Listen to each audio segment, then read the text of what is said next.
Hello, आप सभी को मेरा नमस्कार। आप सबका पुनः एक बार हार्दिक स्वागत करता हूं अपने channel doctor Kaushalendra Indian history में।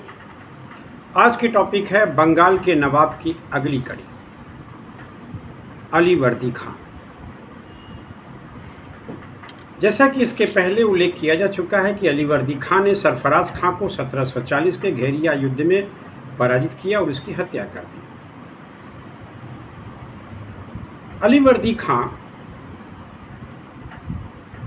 का वास्तविक नाम मिर्जा मोहम्मद खां था, जिसे शुजाउद्दौला ने 1733 में बिहार का उप गवर्नर बनाया था। 1740 में सरफराज की हत्या के बाद यह नाजायज ढंग से, गलत ढंग से बंगाल का गवर्नर बना और इस अपनी नाजायज या गलत ढंग से नवाबी के पद को वैध घोषित कराने के लिए 2 करोड़ रुपए की रिश्वत दिया, नजराना दिया, गिफ्ट दिया मुगल बादशाह को, जिनका नाम था मोहम्मद शाह उर्फ रंगीला। बंगाल नवाब अलीवर्दी खां पर प्रकाश डालने से पहले थोड़े अतीत में जाना होगा। जब 1651 में तत्कालीन मुगल बादशाह शाहजहां थे, उन्हीं से अनुमति प्राप्त करके ईस्ट इंडिया कंपनी ने ब्रिजमैन के नेतृत्व में बंगाल के हुगली नामक स्थान पर पहला अंग्रेज कंपनी खोली थी, पहली कोठी खोली थी। ये बात 1651 की है और यहीं से बंगाल से ही सोरा, रेशम और जींस का व्यापार अंग्रेजों का बहुत अधिक फला फूला। यही कारण था कि बंगाल धीरे धीरे अंग्रेजों का प्रिय व्यापारिक केंद्र बनता चला गया। शासन में, यानी कि नवाबी शासन में, एक तरह से जो रोड मैप तैयार किया वह बंगाल के पहले नवाब मुर्शीद कुली खां का ही रोड मैप था। अर्थात मुर्शीद कुली खां के ही पद चिन्हों पर चलते हुए उसने बंगाल को बेहद समृद्ध और व्यापारिक उन्नति वाला प्रांत बना दिया। यही कारण है कि बंगाल में जहां 1705 में जनसंख्या लगभग 15,000 के आसपास थी, वहीं 1750 तक यह पहुंचकर 1 लाख पहुंच गई। यानी अलीवर्दी खां के समय, अलीवर्दी खां का शासनकाल 1740 से लेकर 1756 तक है, यानी प्लासी युद्ध के ठीक 1 साल पहले तक।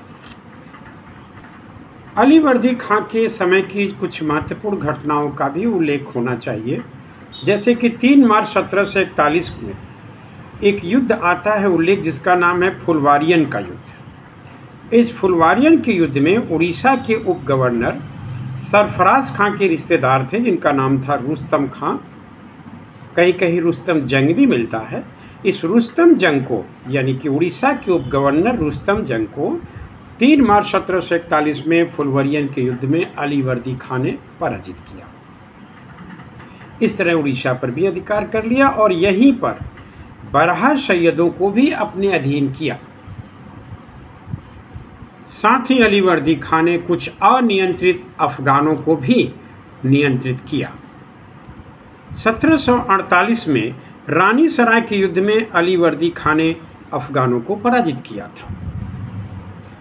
ढाका और मुर्शिदाबाद अलीवर्दी खां के समय के 2 घनी आबादी वाले महत्वपूर्ण व्यापारिक केंद्र थे।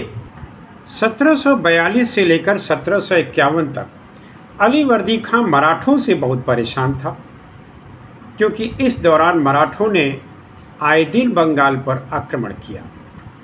अंततः तंग होकर, परेशान होकर 1751 में अलीवर्दी खां ने मराठों के साथ संधि करने का मन बनाया, क्योंकि 1742 से 1751 के बीच मराठों ने बंगाल पर कुल 5 बार आक्रमण किया और हर बार अलीवर्दी खां को भारी नुकसान उठाना पड़ा। इन मराठों से बंगाल की सुरक्षा करने के लिए अलीवर्दी खां कलकत्ता के चारों तरफ गहरी खाई भी खुदवा दिया था, जिसे मराठा खाई का नाम दिया गया था।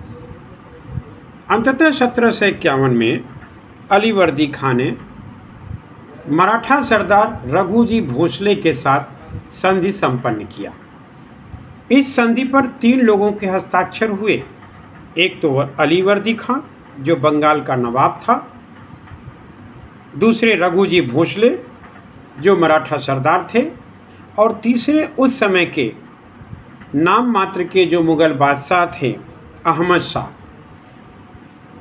ये 3 लोगों के हस्ताक्षर के बाद यह संधि संपन्न हुई और इसमें जो शर्तें रखी गई उसके अनुसार प्रतिवर्ष 12 लाख रुपए चौथ एवं दक्षिणी उड़ीसा का राजस्व सरदेशमुखी के रूप में देना स्वीकार कर लिया अलीवर्दी खां ने।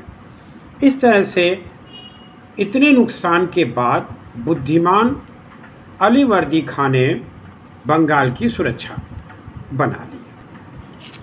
अलीवर्दी खां फर्रुखसियर के फरमान से भी, जिसका दुरुपयोग यानी जिसे हम दस्तक के रूप में जानते हैं, बहुत परेशान था। इसलिए मुगल बादशाह को कई बार उसने पत्र लिख करके इसे समाप्त करने की विनती की, लेकिन मुगल बादशाह ने अलीवर्दी खां की एक न सुनी, क्योंकि उनकी भी अपनी मजबूरी रही।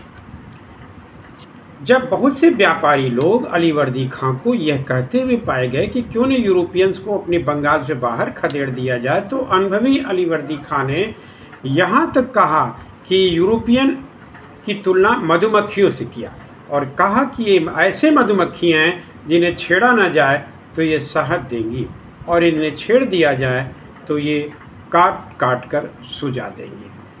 अर्थात अलीवर्दी खां जो प्रशासनिक अनुभव से लबरेज था, उसे मालूम था कि हम यूरोपियंस की मुकाबला उनसे आमने सामने युद्ध करके नहीं कर सकते।